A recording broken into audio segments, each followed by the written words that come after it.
Hello and welcome to BCM215 Game Media Industries. I want to start this week with a few preliminary thoughts from Graham Kirkpatrick's book, Computer Games and the Social Imaginary.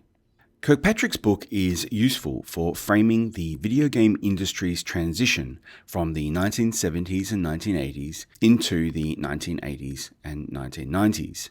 As we have discussed in previous lectures, in the 1980s, we saw the move from independent engineers and entrepreneurs like Ralph Baer and Nolan Bushnell to the rise of major games companies and games studios and the studio system, notably Atari. The shift in the 1980s and the 1990s included the rise of the auteur and star game designers who became celebrities in the industry. By the mid-1990s, argues Kirkpatrick, a new generation of gaming consoles had transformed computer games into commodities of a new global culture industry and a new social economic order associated with the move to network and informational capitalism. In this new social and economic order, argues Kirkpatrick, the countercultural longing for a more authentic experience of the 1960s and 1970s is transformed by the globalized production of commodities in the 1980s and 1990s. Even the concept of authenticity itself is commodified, although, ironically, authenticity is in part defined by the fact that it cannot be commodified. This logic is central to the processes of capitalism, which absorb and incorporate artistic critique and changes in response without ceasing to be capitalism. Another central process of capitalism is the shift towards virtual commodities. Microtransactions, as we have seen from the penny arcades of the 19th century, the pinball parlors of the early 20th, to the video game arcades of the 1970s and 1980s, are all central to the existence of the video game industry throughout its history. But these transactions have been virtualized and incorporated into the trade of loot boxes, cosmetic items, and other paratextual in-game products. While governments around the world have been re-examining the relationship between virtual commodities and gambling, the industry is fundamentally reliant on these revenue chains to support their current business model. Now, I don't actually have a problem with virtual items, but it is important to understand because as we shift from physical commodities to virtual ones, we lose a degree of control over them. Digital commodities don't take up space. They don't contribute to waste through packaging and transport. But they also don't last because the systems in which they are present eventually shut down and become no longer accessible. As Klein, Dye Witherford, and DePorter argued in their 2003 book, Digital Play, computer games are indeed the ideal commodity for informational capitalism. Within computer game production, the creative role of designers faces off against the economic imperatives of managers seeking the most effective and efficient production for a competitive market, which is reflected in the demand of publishers and platform manufacturers and embodied in the affordances and constraints of the technologies at hand. The result is that the core technologies of games manufacture serve particular interests, including and intruding on concept development and product differentiation in ways that are determinants for the quality of the resulting products. This is true of all media, as Marshall McLuhan says.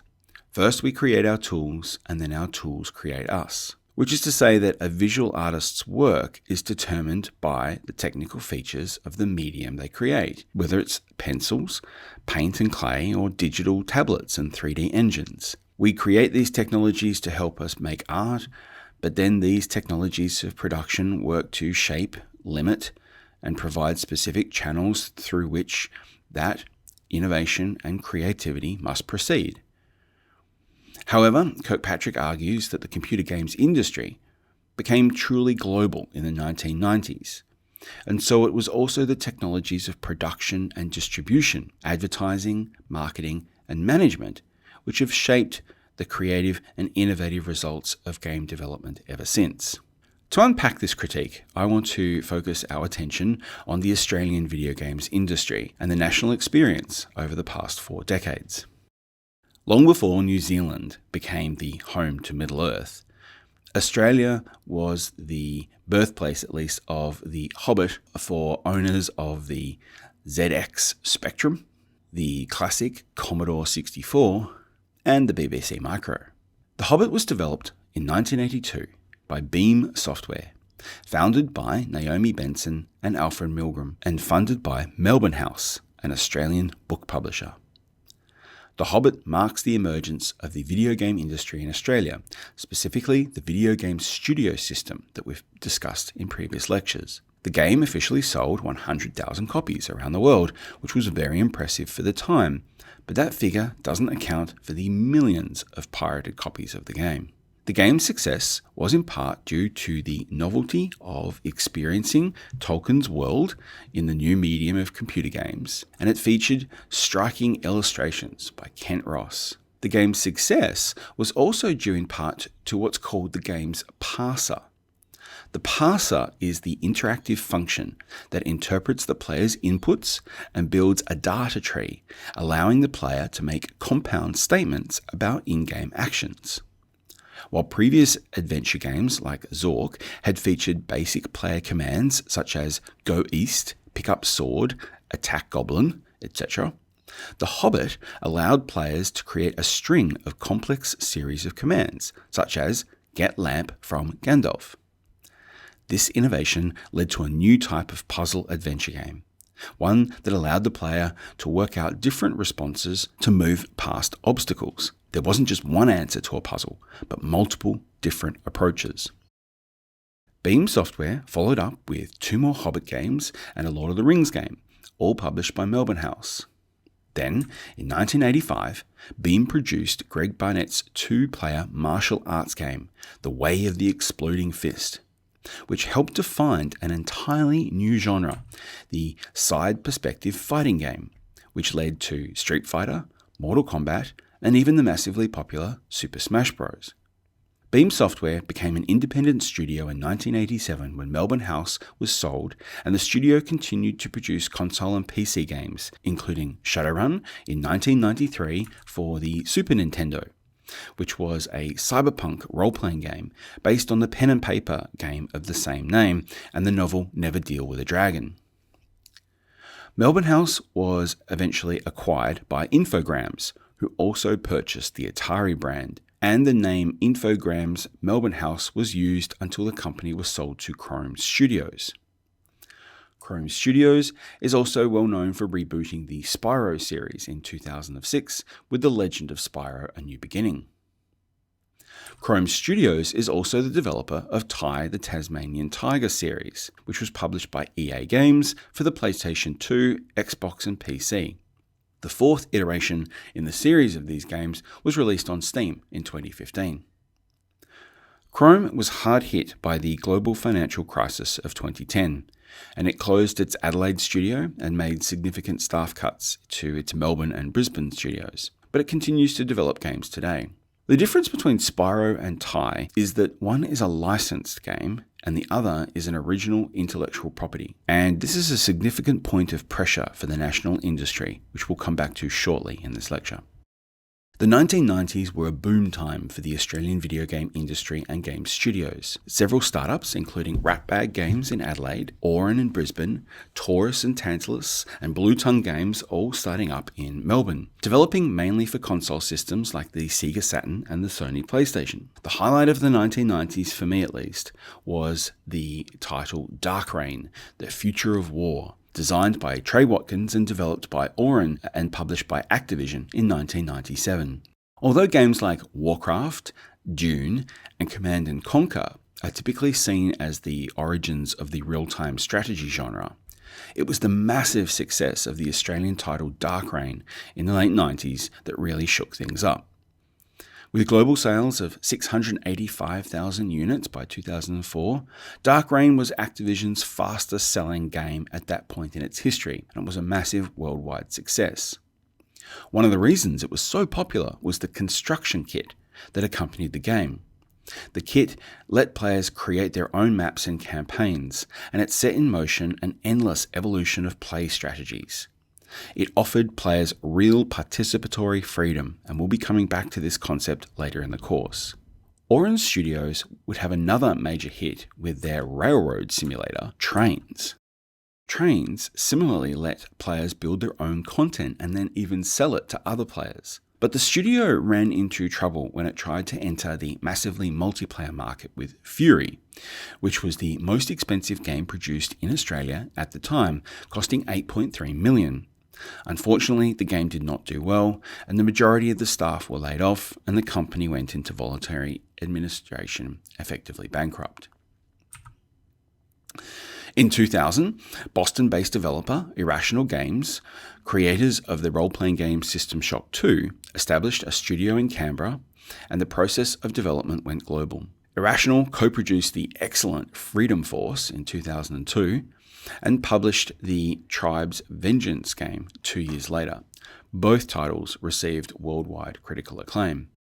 By 2008, the Australian video game development industry was employing over 2,000 people across 50 different studios, more than half full-time employed.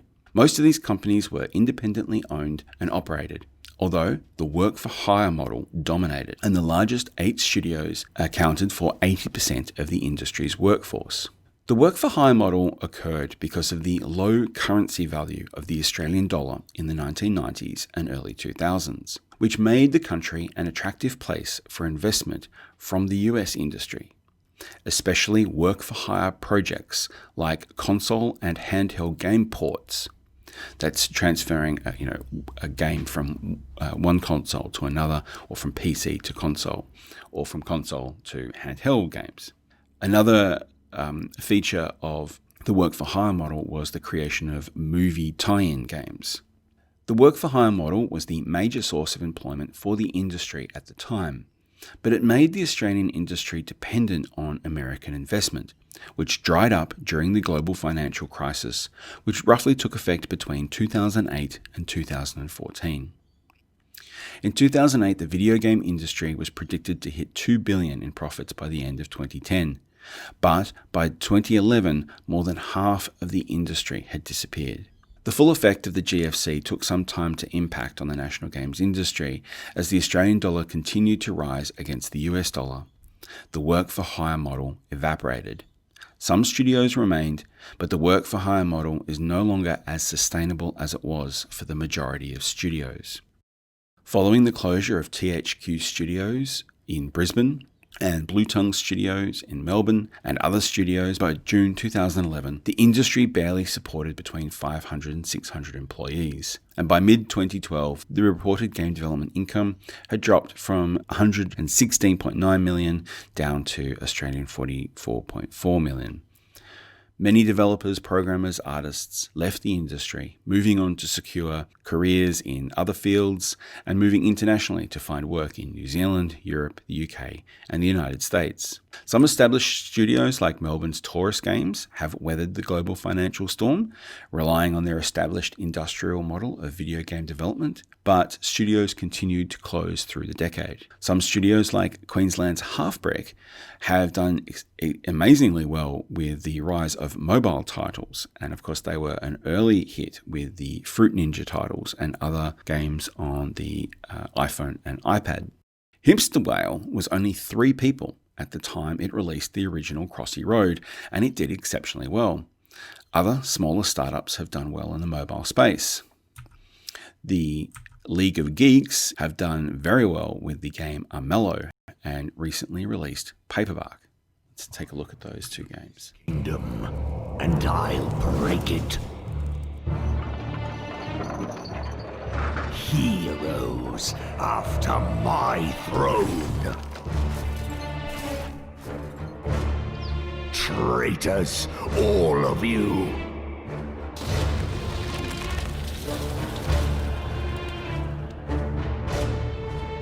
You dare come for my crown.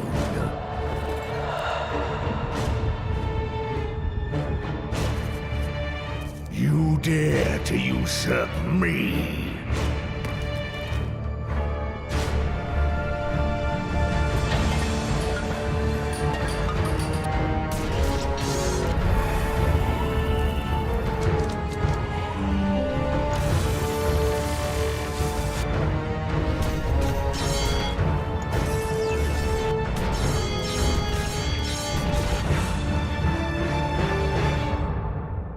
marshmallow will always be mine.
The Ludus family expected to start a new life in a new home. But this home has its own secrets. A strange board game that becomes a bridge to a fantastic world. The world of hexes. A world filled with strange characters and ancient darkness. A world searching for a hero. A world that needs to be made whole again. A world that is vast and treacherous. A world balanced on the edge of destruction. This is the world in my attic.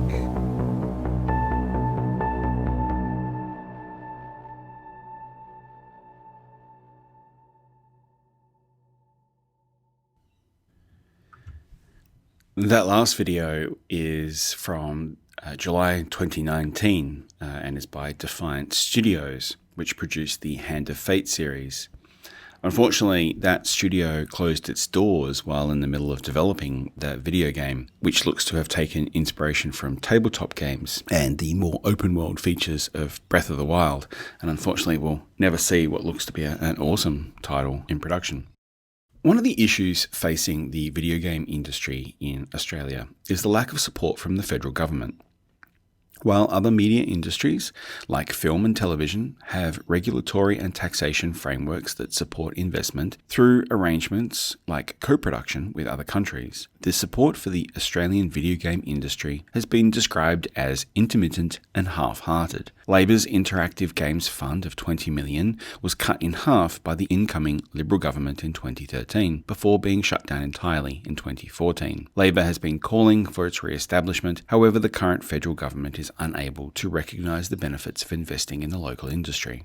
The Victorian government, however, through the Film Victoria Game Development Fund, has invested extensively in its local developers, which has seen a rise of the indie games community in Melbourne and a concentration of developers there. Melbourne also had the PAX Oz Game Convention that is worth millions to the state's economy each year.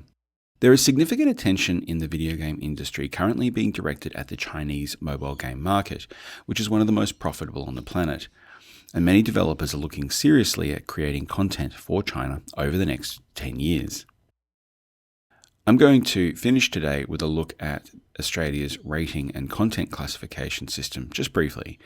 But first, I want to sidestep that issue for a moment and look at a case study from the Australian video game industry's history to think about a major issue in the global video games industry more generally. It's an issue that's been highlighted through grassroots level support for unionisation of the industry because it is a phenomena that affects almost everyone working in the sector around the world.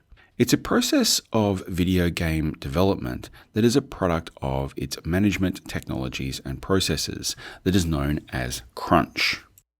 Crunch time is a legacy practice of big game making. It refers to the 12 to 18-hour workdays that are experienced usually towards the end of a video game's development, quite often 7 days a week, in the final push to get the video game out the door. However, many studios experience perpetual crunch times, and this is an enormous exploitation of video game labourers that is well established in worldwide practice in the studio model. In 2004, an open letter by EA spouse, later discovered to be author and game designer Aaron Hoffman, described the working conditions at Electronic Arts, EA. Hoffman wrote about the 85-hour workweek under constant crunch conditions with a studio management whose informal policy was put up and shut up. This led to a series of lawsuits and some changes in the industry, including payment for overtime.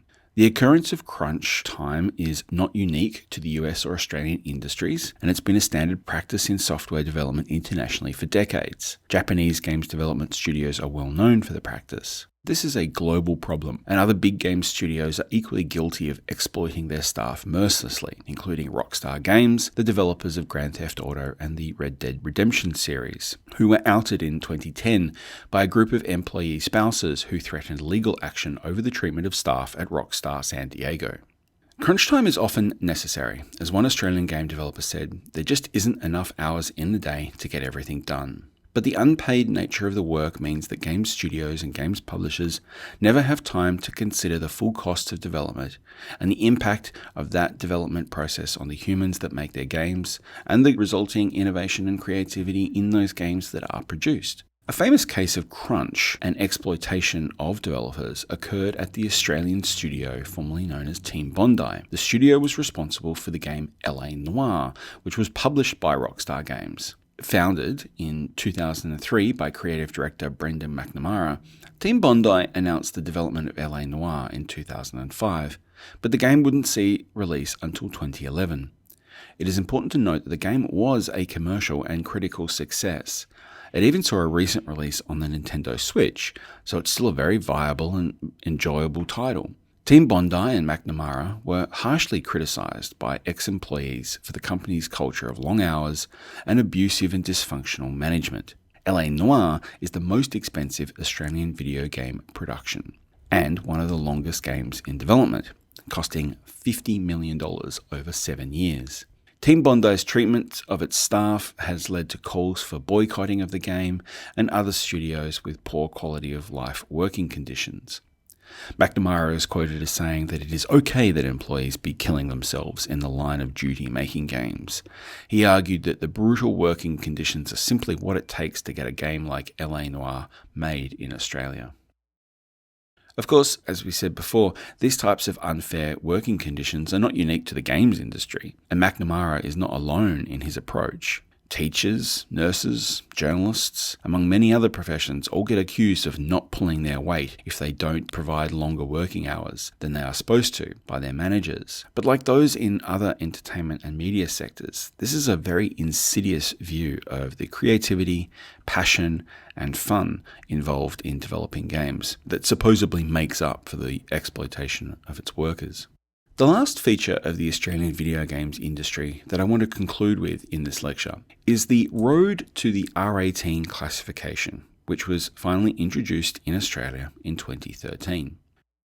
An R18 classification rating has been available for other forms of media, specifically film and television, since the introduction of the Classification, Publications, Film and Computer Games Act of 1995. Before the introduction of an R18 classification in 2013, however, a video game that had content deemed unsuitable for persons under the age of 18 would be refused classification by the Australian Classification Board. And I've put a link there to example of games that were refused classification under the Act. Classification of video games is mandatory in Australia, and material refused classification is legally banned from sale, hire, or import, but it is not always illegal to own. Games that were refused classification by the ACB prior to the introduction of the R18 for video games includes Duke Nukem, Grand Theft Auto 3, Grand Theft Auto Vice City, Grand Theft Auto San Andreas, Grand Theft Auto 4, Fallout 3, Left 4 Dead 2, Mortal Kombat, and The House of the Dead. Many of these games were later modified by the publishers and reclassified MA15+, so that they could be sold in Australia after being censored.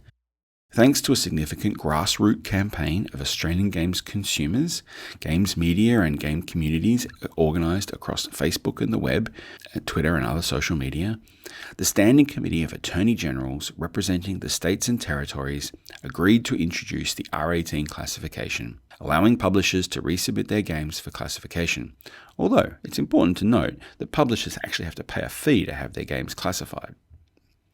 And the classification board doesn't actually play the games, they just get recommendations from people who have. According to the regulations, games can still be refused classification and banned if they depict, express, or otherwise deal with matters of sex, drug misuse, or addiction, crime, cruelty, violence, or revolting or abhorrent phenomena in such a way as that they offend the standards of morality, decency, and propriety, generally accepted by reasonable adults, to the extent that they should not be classified. Notable video games that have been refused classification since the introduction of an R18 for video games include Saints Row 4, South Park: The Stick of Truth, Hotline Miami 2, Wrong Number, and Outlast 2. And there's a link to R18 games that were refused classification there. Most recently, there have been a range of Japanese games that have been refused classification over the sexualized content of characters that some would argue appear to be under the age of 18. Material which is refused classification is put on the Australian Customs and Border Protection Service list of prohibited items. Any copies of these games found at the border will be seized, and its recipient, depending on the number of copies being imported, may receive up to a $110,000 fine. The Australian classification system remains one of the most restrictive in the Western world. So there you have a condensed history of the Australian video games industry, which was estimated to be worth more than $3 billion in annual sales towards the end of 2019. And that includes hardware and software across traditional retail and digital sales, but does not take into account the microtransactions and virtual items and currency that I mentioned at the outset. In 2017, there were approximately 928 people employed in the industry, and revenue from Australian games developers was around $120 million, with almost 80% of that coming from the sale of games overseas. This actually put the industry in a very healthy position for future and growth and expansion, at least until 2020. However, the industry has slowed down, but the nature of programming, design, testing, and development has meant that the pandemic has not been as negative for the industry as the global financial crisis 10 years previously, and hopefully we'll see an increase of Australian AAA titles and indie games over the next 10 years. Thanks for playing.